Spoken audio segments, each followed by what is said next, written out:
Batman is many things, but a liar is not one of them. Because, compared to others, he is not a people pleaser. I recommend spending more time on the streets instead of flying over them. And he's hardly swayed by the opinions of others. Therefore, the need for Batman to tell a lie is hardly there, except when it comes to the mission. For him, the mission is everything. So this video captures 5 times Batman lied. Not just lied with a straight face, like a boss. Going to explode in 10 minutes. Everyone, please proceed to the exit in an orderly fashion. There's more than enough time for us. Did I say 10 minutes? I meant 10 seconds. Remember the gas main, Clark? I lied. If Superman is Zeus, Batman is like the combination of Poseidon and Hades. He is dark and has dominion over the realms where Superman is powerless. So a clash between these two will be an epic showdown. In the movie Batman, Hush, Poison Ivy seduces Superman and takes him under her control. To put an end to the rampage of Superman, Batman confronts him. Inside a lead-lined sewer tunnel, Batman battles Superman. Using knuckle dusters made from kryptonite, Batman stalls Superman while Catwoman gets into place. Yet, knowing that it is hard to defeat the Man of Steel who is being controlled, Batman uses trickery. He lies. Listen to me, Clark. I've opened the gas main. One spark from your heat vision, you blow up the entire block. And you know what building.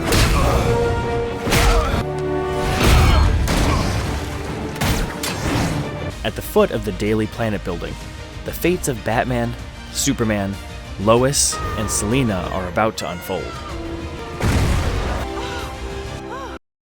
Good one, mate. In the DC multiverse, there are 52 parallel universes. In each one of them, there's a small blue and green planet called Earth. However, the terrain and characteristics of the people living on each Earth differ greatly from one to another. On New Earth, the superhero team dedicated to stopping crime and preserving peace is called the Justice League. Yet in Earth 3, this group is known as the Crime Syndicate. Because more than helping the official body to uphold justice, the Crime Syndicate is more of a forceful ruling body. They have spread their dominion over the Earth, and even the country presidents are elected according to their own wish. Starting from Ultraman, the counterpart of Superman, the Syndicate has 7 members: the cunning and intelligent Owlman, sexy and voluptuous Superwoman, Power Ring, Johnny Quick, and now deceased Jed Jarkus and Angelique. Among them, Owlman is the most intelligent and dangerous. His ultimate goal is to find Earth Prime, the foundation of all Earths in the multiverse. When found, he wants to destroy it, and if Earth Prime gets destroyed, all other 51 realities fall into chaos too. Owlman reasons that destroying the multiverse is the only action he could commit to cure the cancer named Man. Man is a cancer. Who possesses an unrestricted ability which they aren't worthy of.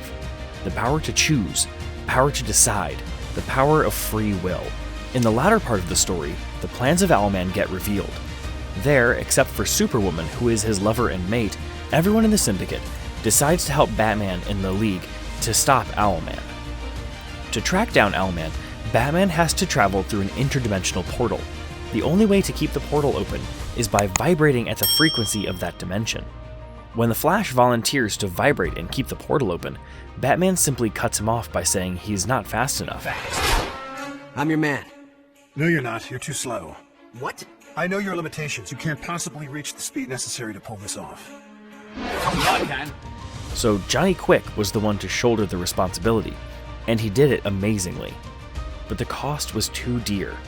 Also, Batman might have already been aware of the toll it would take on his body when it vibrates at supersonic speed. Stop! And all that rubbish about me being faster than Flash. You knew this was gonna happen.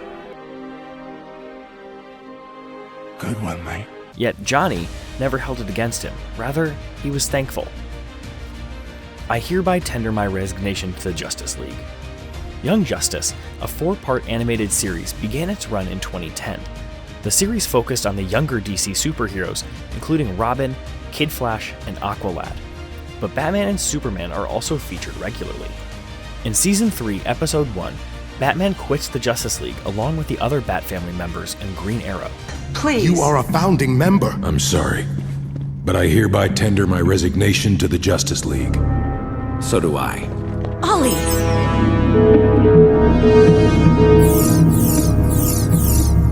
This turns the League upside down, sending major rifts through the Heroverse.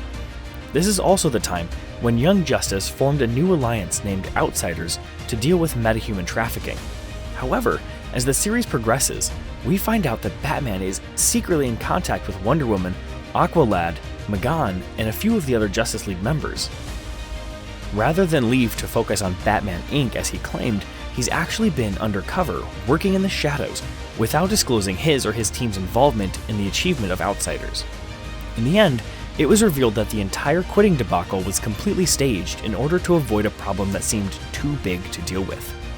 And even at a time when Batman and the team got busted by Black Lightning, You're all working together! We were rescued by the co-chair of the Justice League and a Bat Family drone? That's on me. I can explain. Oh, I'm sure it is. And I'm sure you can. It is not as bad as you make it sound. Oh no, I'm guessing it's worse. we get to see Dark Knight's unwavering stance on defending his team, like a true boss. We are sorry we have made you feel this way. It's not an apology! I am not going to apologize for putting the mission first. You are not very trusting. Another classic lie Batman told to deceive Superman is captured in Batman/Superman story in the Batman series. There, out of despise for Superman on foreseeing Man of Steel as an imminent threat that needs to be dealt with either way, Batman uses this method. Not when it comes to that, Mr. Wayne. The story begins with Superman's arrival in Gotham for a major fundraising event. However, before long, the event turned into a mighty spectacle when Metallo attacked the Man of Steel, and Dark Knight has to be summoned to save Superman from the kryptonite cyborg. After the battle, and even before saying thanks, Big Blue Boy Scout tries to make demands. That is one time that drove a wedge between these two titans. I want it. You're not very trusting. Yet, as promised, the next day Batman deduces who Superman is, and Bruce himself pays a visit to hand over the kryptonite. It's sealed in lead. You can take a peek if you want, but I wouldn't advise opening. But before long, as Batman predicted, Superman has turned into a major threat.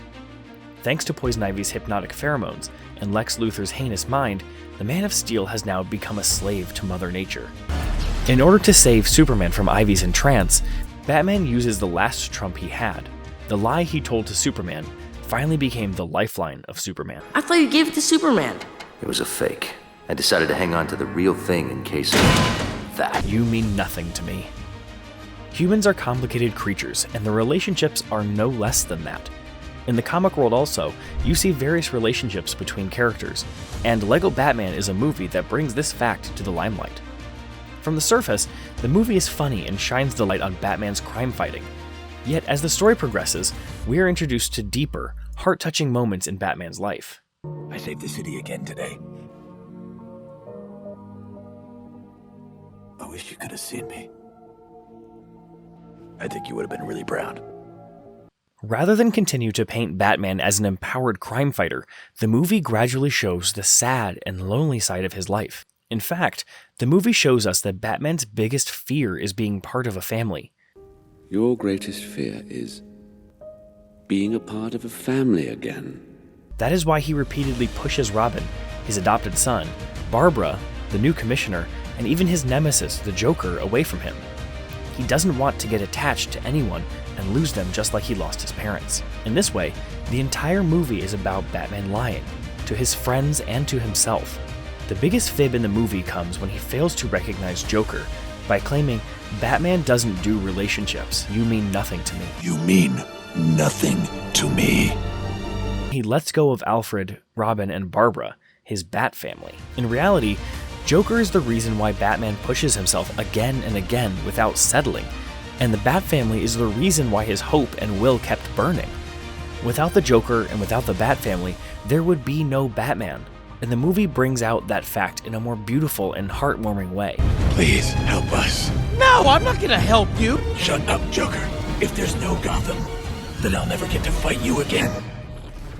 What?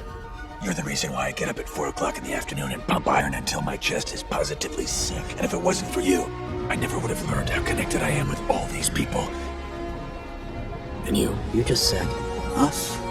Yeah, Batman and the Joker. What do you say? You had me at shut up.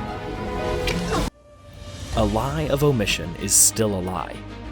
The long-awaited day has finally arrived. The day for democracy to be upheld. The day for the mantle to be passed along. All the founding members of the Justice League have gathered in the Watchtower to vote on new recruits. Led by Batman, Superman, Wonder Woman, Aquaman, Flash, Dr. Fate, and 10 other League members are present for the vote. Among them, Captain Marvel, commonly known as Shazam, is also seated. Superman is the first to show his disdain on recruiting children when Green Arrow nominated Roy.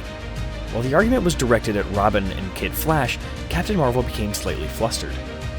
Dr. Fate quickly came to the rescue of the team by condemning Superman's claim as short-sighted. That seems myopic. I have been one with Kid Flash and Aquaman. But the debate on Plastic Man gave Billy away. Sorry. The guy just cracks me up. Flash and Black Canary questioned Captain Marvel's eligibility to stay in the League, yet Wonder Woman was the first to voice her dislike. When Billy was cornered with the entire room staring at him, it was he, the true leader of the Justice League, who came to Billy's rescue. I just left out the part about being a kid. A lie of omission is still a lie. You kept an important secret from us. No one in the League knew the truth. I did. I shouldn't be surprised, since you indoctrinated Robin into crime fighting at the ripe old age of 9. Robin needed to help bring the men who murdered his family to justice. So he could turn out like you? So that he wouldn't. If you enjoy this video, please remember to share and spread the knowledge. Let's meet again for another interesting video.